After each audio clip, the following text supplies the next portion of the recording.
Hi, I'm Dawn, and I am a Lifesaver member. For a long time, I was the Lifesaver Vice President.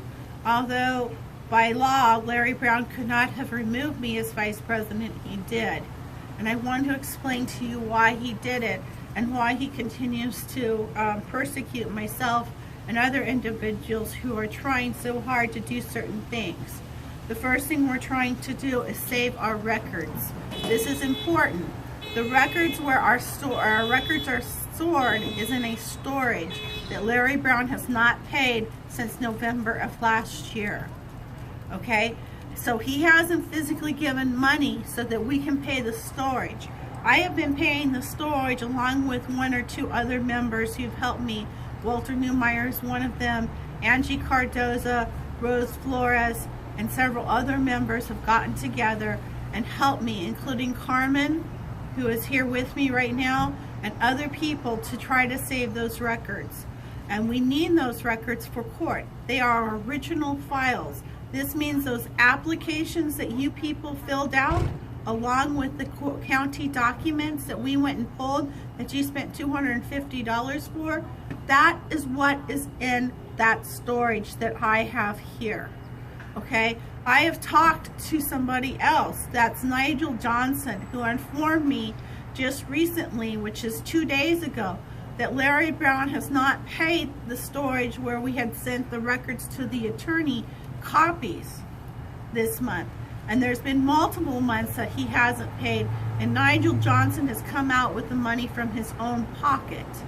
Now, I've also talked to some other people, okay? And one of those people is very important to us. That's our attorney. Our attorney has not been paid in months as well. He says up to a year, but let's be fair, it's probably 6 months or more. But here's the deal. If none of these things have been paid, then how is it possible that Larry Brown claims that there's enough money? There isn't. So I formed a group who actually formed themselves. I never specifically became part of this group to save our records. Their whole purpose was try to collect $10 to $15 from people and get them to do a reoccurring payment every month through My Father's World. The reason we used My Father's World was so that Larry Brown couldn't touch the money. But also I couldn't touch the money. Nigel Johnson couldn't touch the money. Raquel Chavez couldn't touch the money. Instead, the homeowners groups, that's you. You people decide how to spend the money, how to pay the rent, how to pay the storage, how to pay the electric bill, how to pay the internet bill, how to pay the Dropbox that I have, that I put up a couple years ago, which is about $99 a year, where I keep copies and scanned copies of multiple of our records that we've been slowly scanning. We've been going through and scanning all those records because Raquel Chavez lost all those records, not once, but several times that she scanned them in. So we needed a place that was not on site, not in person, not in a computer where, you know, we're here. So I got a Dropbox to place them up there, and we've been slowly placing those records up there. These are things that need to be paid.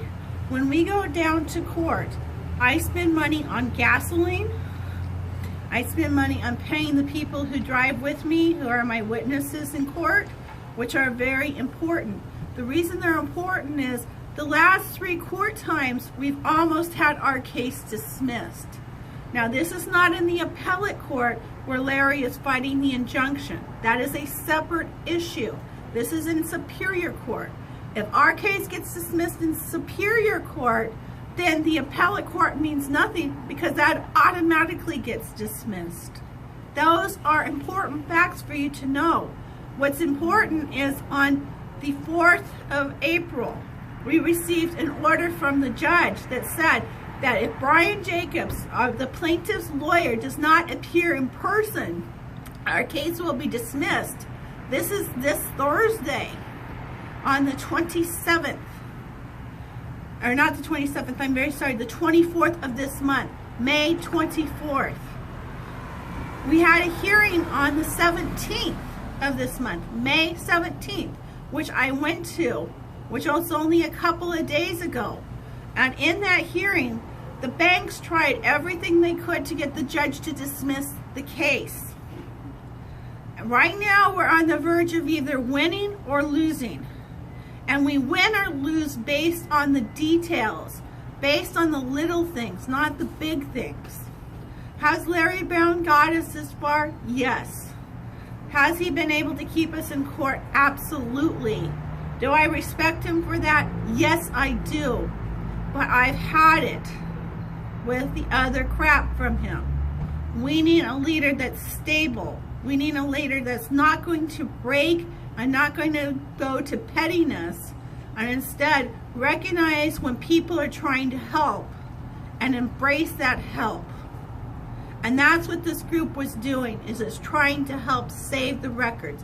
If we do not get $500 by June 1st of this year, our records will be gone. It costs $500. We have over 850 boxes of documentation in our storage. I do not know where the storage stands out in Arlington, Virginia with David Marcelli. I do not know. But I do know that Nigel Johnson informed me that that storage has not been paid this month because he doesn't have the money to pay it, and Larry Brown hasn't given him that money. And those are copies of our records. Those are the records in which David Marcelli takes those copies and makes exhibits. Those exhibits have to go to court because they're proof of our claims. And if David Marcelli has to start over, well, then we're all screwed because it spent a lot of money to get there. A lot of money. On top of that, we have Florentino, who has helped us create a database. This database is vital to our fight. Extremely vital. It has all of our records in it so that we can produce data for the attorneys when they need specific types of data to help them produce those exhibits. So not only do they need copies of our data, they need ability to create reports from that data to make it happen. Now, I know that's a technical term for you people, and it's hard to connect sometimes, but trust me, it all connects together. And I'm willing to sit down with anybody and explain it so that they understand it, because I want to make sure that you can see the true connection between all these different pieces and how they fall into line and how they all make our case move forward. All I've been trying to do since March is save our files. The FBI has an investigation on Larry Brown. Okay, this is true. And you have to ask yourself why. This is what they have stated to me.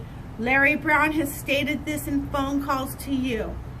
He goes that the FBI claims he's got three Bentleys, 2 Mercedes-Benz, a mansion, 4 businesses in Georgia, etc. What I can prove and what I can verify are the following. I can verify 2